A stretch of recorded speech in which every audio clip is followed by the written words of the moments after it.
రాజమండ్రి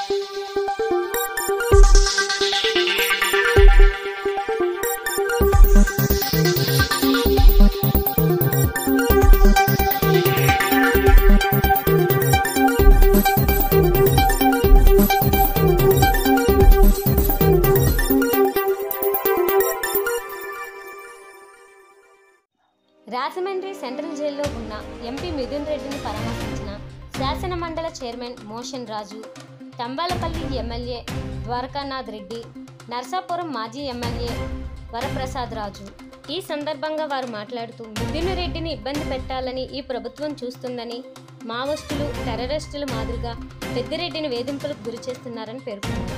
జైల్లో స్వేచ్ఛగా మిథున్ రెడ్డితో మాట్లాడేందుకు కూడా అనుమతి ఇవ్వడం లేదని ఆవేదన వ్యక్తం చేశారు. శత్రులకు కూడా ఇటువంటి పరిస్థితి రాకూడదని కుటుంబ సభ్యులంతా తీవ్ర ఆందోళన చెందుతున్నారని పేర్కొన్నారు. ఛార్జ్ షీట్లో ఆయన పేరు లేనప్పటికీ ఆయన్ను అన్యాయంగా అరెస్టు చేశారని మండిపడ్డారు.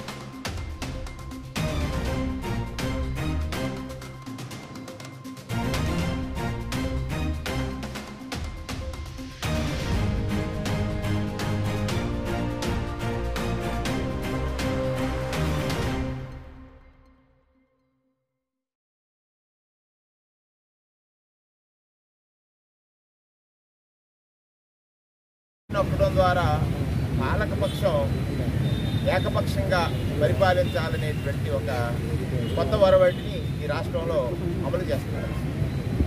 ప్రజాస్వామ్యానికి ఇది చాలా భయానకమైనటువంటి పరిస్థితి. ప్రజలు పాలన చేసే వారి పట్ల నమ్మకంతో ఉంటారు. ఆ నమ్మకాన్ని నిలుపుకోనప్పుడు అడిగేటువంటిది ప్రతిపక్షం. ఇవాళ ఒక కట్టుకథల్ని, అభూత కల్పన, లిక్కర్ కేసు.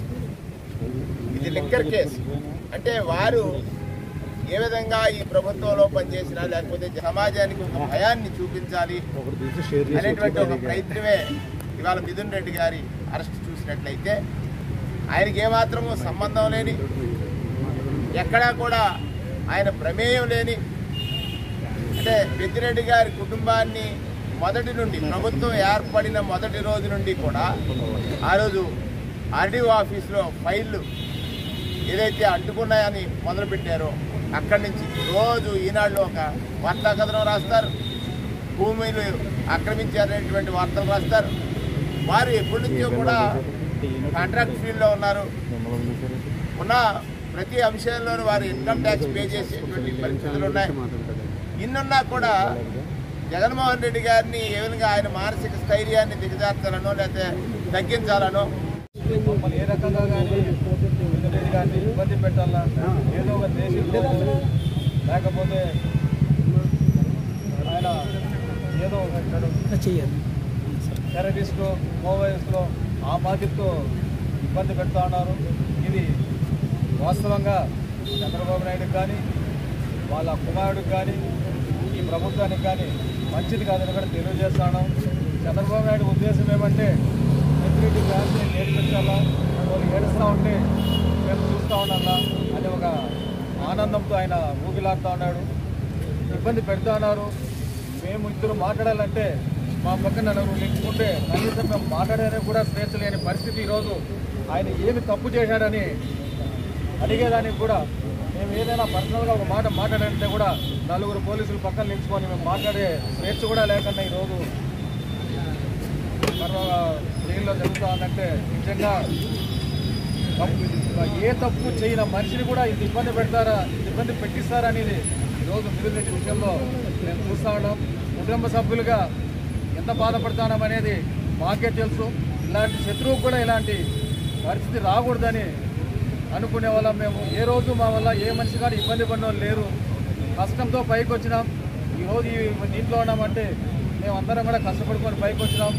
ఇప్పుడున్న చంద్రబాబు నాయుడు కానీ వాళ్ళ కుమారుడు కానీ ఎవరున్నా కానీ వాళ్ళ మాతో మోసాలు పాపాలు ఇవి చేసింటే మేము కూడా వాళ్ళకన్నా గొప్పగా కష్టపడి పైకి వచ్చిన దానికి, కష్టంతో ఉన్న నిక్కచ్చిగా ఉన్న దానికి ఈరోజు భగవంతుడు ఏదైతే మా మీద కచ్చి సాగిస్తున్నారో వాళ్ళందరినీ కూడా భగవంతుడు చూస్తాడనేది కూడా గ్యారెంటీ.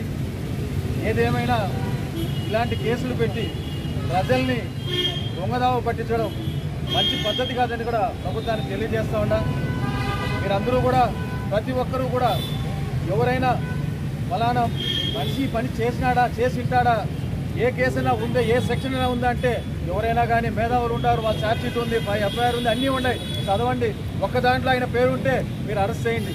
ఇంత అన్యాయంగా ఇంత నిర్దాక్షిణ్యంగా ఒక మనిషిని తీసుకొచ్చి లోపల పెట్టి హింసించడం అనేది మంచి పద్ధతి కాదు. ఇది చంద్రబాబు నాయుడుకి కానీ ఈ ప్రభుత్వానికి కానీ వాళ్ళ కుమారుడికి కానీ మేమేం సాదాసీదా మనుషులేం కాదు. మేము కూడా మీకన్నా ఎక్కువ కష్టపడి అన్నిట్లోన మీకన్నా ముందు నుంచి కూడా మేము కాంట్రాక్టర్లుగా అన్ని చేసి పైకి వచ్చిన వాళ్ళం. బీమారితో దొంగదా వల్ల మేము పైకి వచ్చే వాళ్ళం కాదు. ఏమి చేయగలుగుతారు? ఇంతకంటే మమ్మల్ని ఏమి ఏడిపిస్తారు? ఒక మనిషికి స్వేచ్ఛ కూడా లేదా? నువ్వు మటుకు లోపల ఉన్నప్పుడు మీ మీడియా అంతా ఏం చెప్పింది? దోమలు ఎత్తుకొని వచ్చి కూడా ఆయన మీద వదిలినారు, అది ఇది కావాల్సిన కథలు చెప్పి కన్ను బాగాలేదని ఆపరేషన్ చేసుకోవాలని వెళ్ళిపోయినావు. మళ్ళీ పోయి నువ్వు ప్రీబెయిల్ చేసుకున్నావు.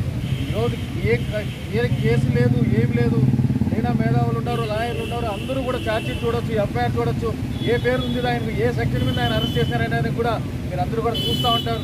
ప్రతి మేధావులు కానీ లాయర్లు కానీ ఎవరైనా కానీ ఈ ఛార్జ్ షీట్లో ఏముంది, ఈ ఎఫ్ఐఆర్లో ఏముంది, ఎందుకు ఈయన చేయాల్సి వచ్చింది అనేది కూడా తెలిసిన వాళ్ళు ప్రతి ఒక్కరు కూడా చదువుతారు, వాళ్ళకి తెలుస్తారని కూడా ప్రభుత్వానికి కూడా తెలియజేస్తూ ఉంటారు. కానీ ఇదైతే ప్రభుత్వానికి కానీ ఇప్పుడున్న ముఖ్యమంత్రికి కానీ వాళ్ళ కుమారుడికి కానీ ఎవరికైనా కానీ ఇది మంచి పద్ధతి కాదు.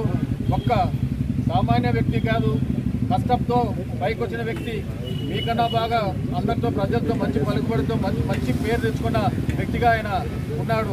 అలాంటి వ్యక్తిని తీసుకొచ్చి ఈరోజు ఇబ్బందులు పెడతానంటే మాట్లాడేదానికి కూడా లేదండి. మేము మాట్లాడాలంటే నలుగురు పక్కన చూసుకుంటే ఏం మాట్లాడతామండి? సాధారణ ఖైదీ కన్నా వాళ్ళు ఈరోజు ఇంట్లో వాళ్ళు కొద్ది ఇద్దరు మాట్లాడుకునేదానికి అవకాశం ఉంటుంది. మేము పోతే మా వెనకలు నలుగురు మనసులు పెట్టేసి ఈ పక్క ఒకరు, ఈ పక్క ఒకరు, ఈ పక్క ఒకరు, టైం అయిందండి ఏం మాట్లాడతామండి? ఏం మాట్లాడతారు? ఎందుకు ఇంత కక్ష సాధిస్తున్నారు చంద్రబాబు నాయుడు? నాకు అర్థం కావడం లేదు. సెక్షన్లు పెట్టారు, కేసులు పెట్టారు, కేసులు చూసుకుంటారు. ప్రభుత్వం ఏ రకంగా చేయాలి ఆ రకంగా చేయాలి. కానీ ప్రతిదీ మేము కోర్టు నుంచి ఆర్డర్ తెచ్చుకుంటే కూడా ఈ ఆర్డర్ మాకు రాలేదు, ఆర్డర్ ఇంప్లిమెంట్ కాలేదు, మాకు చేయలేదు, పట్టలేదని వీళ్ళు మాట్లాడుతూ ఉంటే చాలా బాధాకరంగా ఉంది. ఈ పద్ధతి ఈ మాదిరితో చేయడం చంద్రబాబు నాయుడు కానీ వాళ్ళ కుమారుడికి తగదు. భగవంతుడు ఉన్నాడు, భగవంతుడు చూసుకుంటాడు.